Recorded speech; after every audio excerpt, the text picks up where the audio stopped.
Hey guys, welcome back. It's another Wednesday. You know what that means?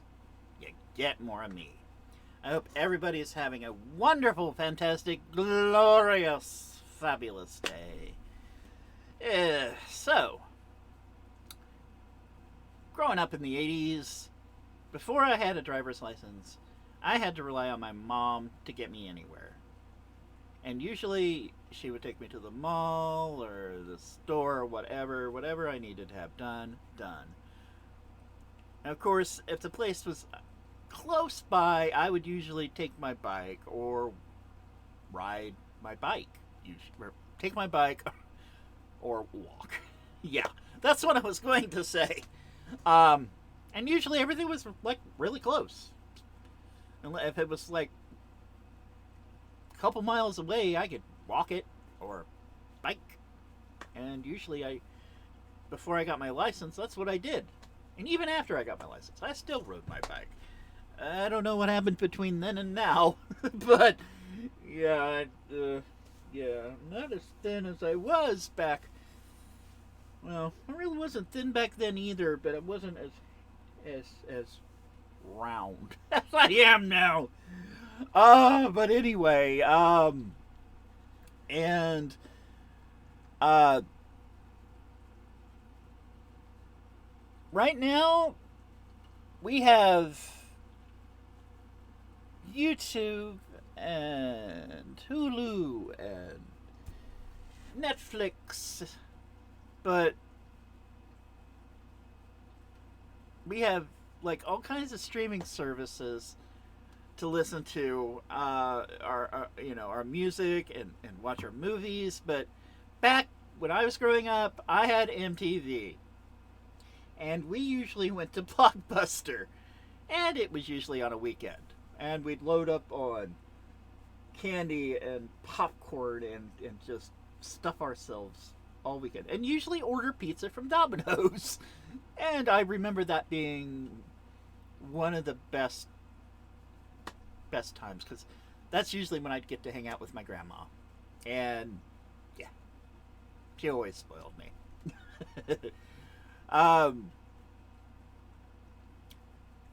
No FaceTimes, no Twitters or Instagrams or Discord or Snapchat. We went to the mall, usually the food court, or we hung out at the park and usually bullshitted until the street lights came on and we had to go home. So yeah. And let's talk about neon. Neon everywhere. I mean, just going to the mall, you'd see all these yellows and greens and pinks, blues, and the signs were so hot that you could usually feel the heat coming off of them. No lie. And let's not forget that little sound they made when if you stood close enough and were listening. And of course, if you had a bunch of signs, a bunch of neon in the mall, you could hear it. There was a very distinct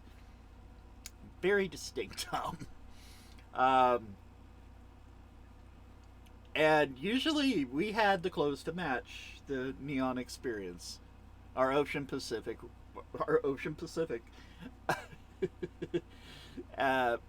more fondly known by us cool kids as OP. Okay. I had a lot of Ocean Pacific. And do you remember the heat changing shirts and clothes that would change color with your body heat? They only worked a couple times because once you run them through a washer and dryer, that's pretty much it. They were just a gimmick. Along with the Rubik's Cube. Of course, the Rubik's Cube had more of a resurgence, I think. There's a lot of people still into the Rubik's Cube, which is awesome. And it's totally tubular, man. Totally. And computers. I'm using... What am I using? I don't remember. But streamlined laptop that's about the size of just a book. But back growing up, that wasn't the case. Uh, the change has been quite considerable. Big, big changes. Or I should say, small changes. Because during the course of time, computers have gotten smaller and smaller and smaller. And you could watch YouTube on your phone. You can do practically everything with your phone now. It's like you can just stuff it in your pocket and go, and you take videos. And imagine trying to carry a Commodore 64 around with you, or uh, uh, uh, oh God, the one I had was the TI-99, which was made by Texas Instruments, and no cell phones, unless you could count the car phones that were tethered to your car, usually the middle console. We didn't have them, but they were for people more, I guess, more well off than us. But yeah, and they were clunky. Let us not forget the brick phone. Oh my God. Speaking of going from a massive, brick, which was what it was referred to as the brick, to a tiny little phone. Just a tiny little phone. I am happy. I am happy it went that way, actually. I do not miss that. They were just chunky and blocky. I mean, there's a certain charm to it, but I wouldn't want to carry it around with me all the time. That would be just no. I could not see myself doing that.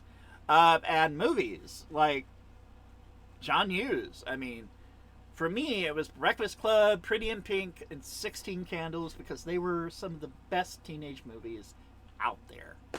Not to mention, we had Back to the Future and Ghostbusters, which left a positive mark on my life, because they were just amazing movies. All of them were amazing movies.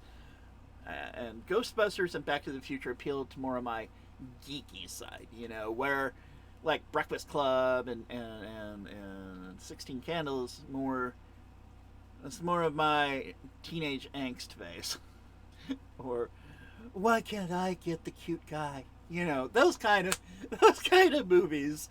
But yeah, and now, with, like I said, with Back to the Future and Ghostbusters, I collect that crap now.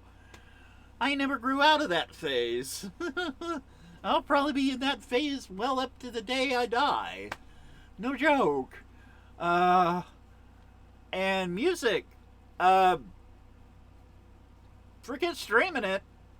Forget listening to it on your phone. Back then, if you wanted a single, or if you wanted a song off the radio, you would have to record it off of your boombox or your stereo. And just, you would go completely batshit insane if the DJ started talking over the outro of the song as the song's fading out. And more hits! And then you had to be like, ah! And then you had to frickin' wait for it to roll around again so you could record over the mistake. Or, for me, I would pick up CB channels on my stereo randomly, and you'd hear like truckers off the interstate about a couple miles away. That was my life. And let's not forget LPs and cassettes. Now, CDs were starting to come into their own later on, but growing up, I had records and cassettes. I had just everything. I mean, I had Kiss. I had Styx, Foreigner, Journey, Olivia Newton-John, of all things, the Xanadu album, more specifically, and yeah, I had a ton of them. Played them on my hi-fi. stereo that I bought at Kmart. I got a bunch of money for Christmas and bought myself a brand new stereo with the tall speakers and everything. Oh yeah, it was the Kmart brand. The Kmart brand. And Kmart is like a dinosaur now too. What else? Cartoons. Cartoons. Saturday morning cartoons. I miss Saturday morning cartoons. I mean, of course, I could always bring out my CD folder or my DVD folder and watch them, but that wasn't the same because you knew as soon as 7 a.m. rolled around, you would get your butt out of bed, go to the kitchen, get the biggest bowl you could, fill it up with my favorite cereal, Cookie Crisp, pour the milk, and plop your butt down in front of the console TV and watch cartoons until usually noon. And then they would probably throw in, okay, well, usually it was cartoons from 7 to 11, and then from 11 to noon it was usually some edutainment kind of thing, but nature related sometimes, and which I didn't mind, but usually I got distracted and just wandered off after that point because I knew the news would be coming on soon, and I wanted I wanted no part of that. So yeah, so many good cartoons back in the day, and I know that they were just marketing campaigns, but I did not really care. Was I going to buy the toys? Not all the time, but I mean there were only a couple cartoons that I really wanted the toys from, like Mask being one of them. You know, the cars that would transform. Oh, Transformers, of course. Transformers, He-Man, G.I. Joe, Super Friends. Oh my god. And now, forget it.